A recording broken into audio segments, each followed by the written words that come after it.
So this is what happens when two dead monarchs get together for tea. Should we compare scars or just skip straight to the philosophical debate about whose reign was more tragic? I'd suggest comparing scars, but I'm afraid mine might be rather more visible than yours. Though I suspect the invisible ones we both carry might be far more interesting to discuss. The leper king of Jerusalem. Your legend reached even across the narrow sea, a dying boy who held off Saladin himself. What drives someone to fight so hard for a throne they'll barely live long enough to warm? A duty transcends personal longevity or grace. A crown isn't a prize to be enjoyed but a burden to be carried for those who cannot carry it themselves.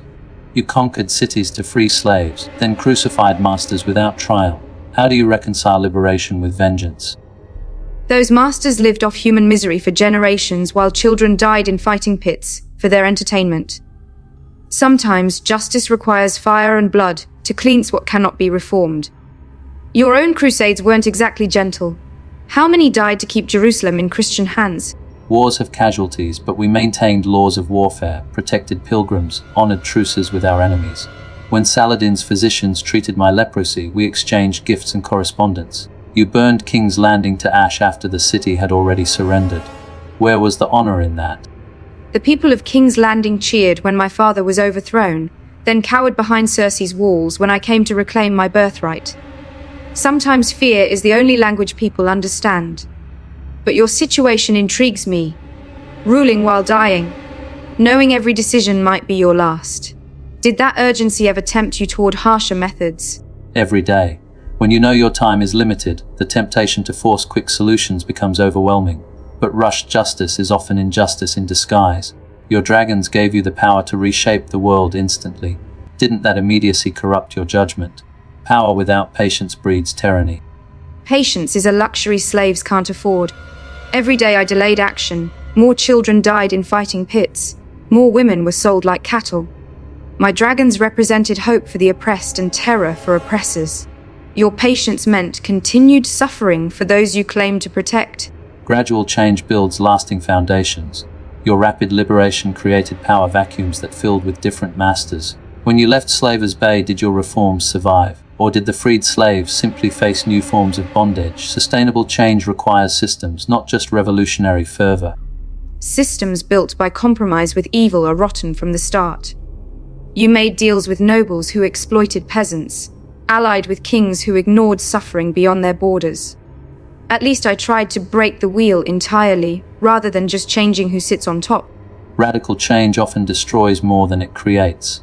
Your breaking the wheel killed thousands who had no part in the system you opposed. But I understand the frustration, watching injustice continue while political necessities prevent action. How do you live with the weight of civilian deaths caused by your dragons? Every innocent death weighs on me, but how many more would have died under continued slavery? Your own conscience must carry similar burdens. When you signed truces with Saladin, while your people suffered under siege, did you ever question whether compromise served justice or just prolonged conflict? Even Jon Snow understood that sometimes the right choice requires terrible costs.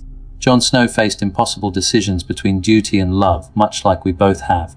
But compromise preserves the possibility of future justice, while total war eliminates it entirely. When Saladin and I exchanged prisoners, we both served our people's interests better than endless slaughter would have.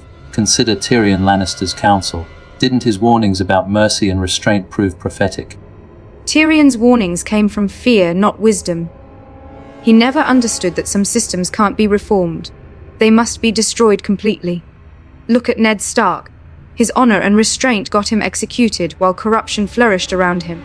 Sometimes the choice isn't between good and evil, but between quick brutality and slow cruelty. Ned Stark's death inspired others to continue his fight for justice. His honor outlived his life and shaped how future leaders approached power. Your dragons inspired fear that died with them. Consider Stannis Baratheon. His inflexible sense of justice led him to burn his own daughter. Stannis lost himself to ambition and false prophecies. My fury came from witnessing oppression firsthand, not from wanting a throne for its own sake. But you raise a fair point about inspiration versus intimidation. Your people followed you out of genuine loyalty, didn't they? Not just fear or obligation. How did you earn that devotion while dying visibly before their eyes? by sharing their burdens rather than standing above them. When Jerusalem faced siege, I didn't hide in the palace. I rode to battle despite my condition. People follow leaders who suffer alongside them more readily than those who demand sacrifice from comfort. Your isolation on Dragonstone may have cost you the connection that legitimizes power. Isolation was forced on me by people who feared change more than injustice.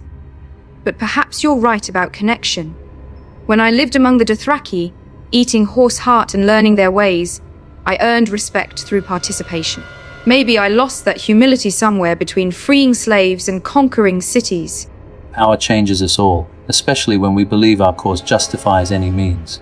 Your intentions were noble, freeing the oppressed, punishing the cruel. But noble intentions paired with absolute power create dangerous combinations. Did anyone in your circle have the courage to tell you when you were wrong? Jon tried. Tyrion tried. I stopped listening because I thought their caution enabled injustice. Your advisors, did you ever ignore their counsel when your illness made you impatient?